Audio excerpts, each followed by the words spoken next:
So good day mga utol. Today is August 14. Friday. So ayun. Time check natin is 2:19 PM. So ayan sa likod natin. Ayan, for delivery na yung mga natin. Yung mga Aerox and Lexi natin. Ayan pa iba. Ayan. Kaya yung mga nagtatanong, nagchat-chat sa akin, ayan. Ayan yung katunayan na may mga nauna po na kailangan mauna din sa pila syempre. So sa mga nag-i-inquire pa lang, so yun. Pag nilista namin kayo, hanggat di pa namin kayo tinetext, so hindi ibig sabihin, hindi nyo pa slot. Okay? So bigyan ko lang kayo ng mga konting idea pagdating sa mga abbreviation ng Yamaha. So ayan, ito simulan natin dito. Ayan, kung napapansin nyo yung mga 155cc natin like Aerox, NMAX, Sniper, mga R15, MT15, XSR, may BBA na nakalagay. Ang tawag po dyan is Variable Valve Actuation. So syempre, sa simpleng paliwanag, si Variable Valve Actuation or VVA is tumutulong para sa motor natin. Na pag 40 below, tinutulungan niya ang motor natin sa arangkada. And pag 80 naman above, tinutulungan niya naman yung motor para sa top speed. So in short, para siyang turbo. Pero hindi talaga turbo yun ha. Ayan nga yung tawag VVA. So, ito naman yung isang abbreviation naman ng Yamaha, ABS. So, si ABS naman, ito yung anti-lock braking system.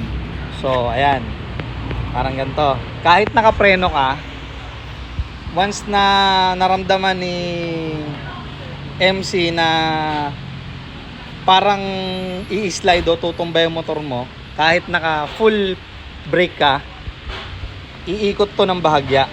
Kasi ang motor kahit walang sakay, basta umaandar, kusa siya nagbabalance. I-try nyo, itulak nyo yung motor nyo nang walang sakay. Pag huminto, tsaka siya tutumba. Sige, kung may magta-try sa inyo. Tapos ito naman, ayan, Gear S. Kung mapapansin nyo, bakit lagi siya may S. So ito naman ang ibig sabihin niya, stop and start system. So ito naman,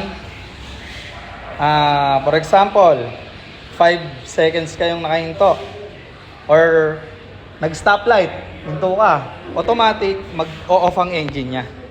Mag-off. So ang gagawin nyo lang para mag-start siya ulit, hindi mo siya i-start ulit. Igagas mo lang ng bagyang ganyan. Once na napitik mo yung gas, start up lang siya nun. Tapos pag ginas mo na siya ulit, yan, andar na ulit. Then pag huminto ka ulit ng 5 seconds, ganun ulit. Mamamatay ulit yung engine, then igagas mo lang ulit para mag-on.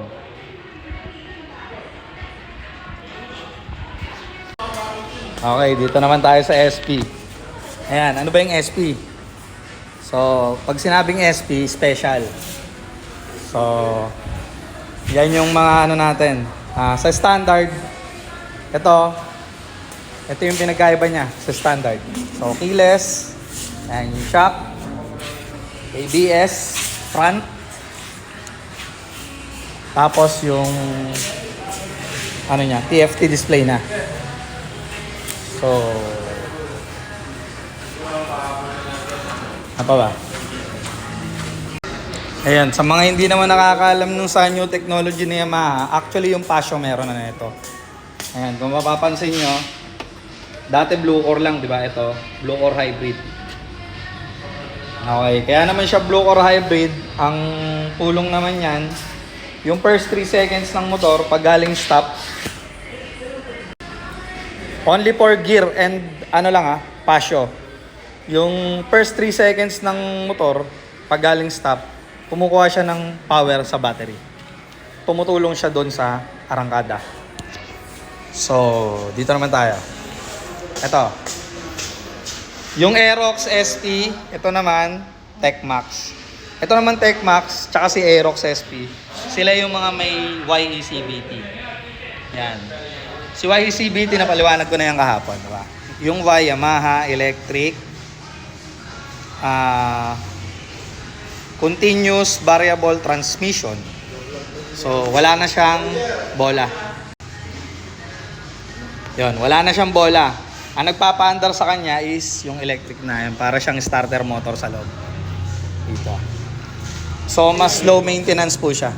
Kaysa dun sa mga standard version. Ayan, yung mga standard dyan sa labas natin. Ayan, may mga bola. So, ayun. Umalis na yung mga truck natin. Di-deliver na. So again, sa mga nagpa-reserve ng Lexi at saka ng Aerox na nagpalista, mag-aantay po kayo kung kailan kayo detect para sa releasing ng unit. So hindi ako nagpapa-down kasi ayoko ng hassle na babawiin nyo yung down, nakakita kayo sa ganitong lugar. So ganun. Basta po nag-text kami sa inyo, pag in-ignore nyo yung text, so magpo-proceed kami sa susunod na natin. So, yun lang muna sa ngayon.